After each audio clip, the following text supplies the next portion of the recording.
শুভ দুপুর বন্ধুরা। প্রতিদিনের মতো আজও আমরা খেতে বসে পড়েছি। এই যে আমার সোনামা, আমি আর ওর বাবা।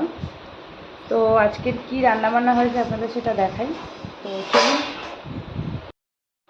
তো আজকে রান্নাবান্না হয়েছে এই যে ভাত, তিনজনে খাবো বলে এই যে বেড়ে নিয়ে বসেছি।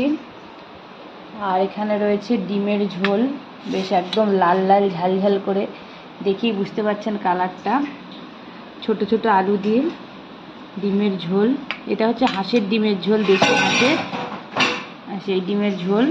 আর এখানে রয়েছে আমের চাটনি, এই যে আমের চাটনি। আর এখানে রয়েছে কান মাছ পাতায় ভাজা, এই যে যেটাকে পাতুরি বলে।